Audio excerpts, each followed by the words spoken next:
16 दिसंबर 1971 को आजाद हुआ बांग्लादेश अब 50 साल का हो चुका है।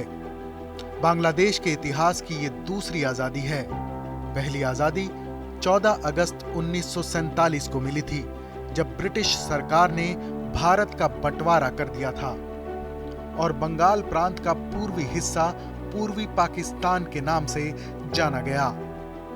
पूर्वी पाकिस्तान मोहम्मद अली जिन्ना की उस जिद का नतीजा था जिसने मजहब के आधार पर हिंदुस्तान के दो टुकड़े करा दिए। लेकिन आखिर ऐसा क्या हुआ कि मजहब का ये पक्का बॉन्ड भी पाकिस्तान को एक नहीं रख सका और आजादी के महज 25 साल के अंदर पूर्वी पाकिस्तान ने पश्चिमी पाकिस्तान से नाता तोड़ लिया। पाकिस्तान के बंटवारे की बड़ी वजह 1970 में हुए आम चुनाव थे।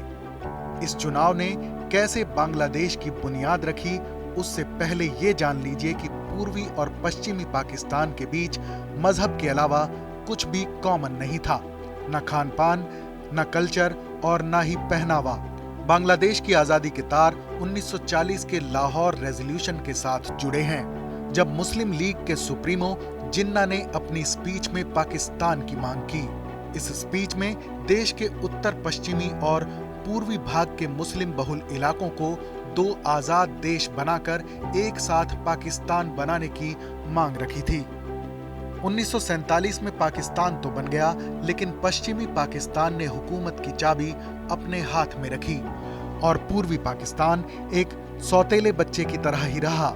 न तो बंगाली भाषा को पाकिस्तान की राजभाषा बनाया गया और न ही 1965 में भारत के साथ हुई जंग में पूर्वी पाकिस्तान की रक्षा के लिए कोई किलेबंदी की गई।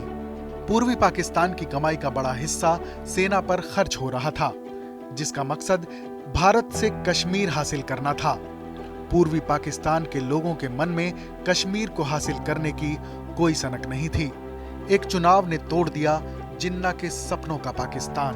दिसंबर 1970 में पाकिस्तान में सरकार बनाने के लिए आम चुनाव हुए। नेशनल असेंबली की 300 सीट्स के लिए वोटिंग हुई।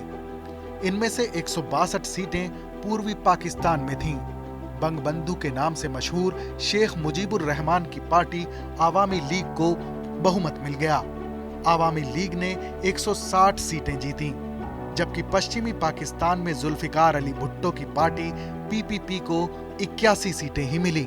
लेकिन मुजीबुर रहमान को सत्ता सौंपने की बजाय बगावत की इस आग को बुझाने के लिए जनरल टिक्का खान को गवर्नर बनाकर ढाका भेजा गया, जहां उनकी फौज ने जमकर कहर बरपाया। 25 मार्च 1971 की रात को पाकिस्तान की फौज ने महिलाओं, बच्चों और बुद्धिजीवियों का जमकर कत्लेआम किया। पूर्वी पाकिस्तान में हुआ नरसंहार इतिहास में काले पन्नों में दर्ज है। इसी रात जिन मुजीबुर रहमान को प्रधानमंत्री बनना था, उन्हें जेल में डाल दिया गया। लेकिन बांग्लादेश की आजादी की आग बुझने की बजाय और तेज हो गई, जिसका नतीजा 16 दिसंबर 1971 को पूरी दुनिया ने देखा। बांग्लादेश की आजादी से सबक लेते हुए पाकिस्तान की नेशनल असेंबली की सीटों की संख्या में कुछ ऐसा बदलाव किया गया कि अब पंजाब सूबे से सीटें मिलने के बिना किसी भी पार्टी को बहुमत नहीं मिल सकता है।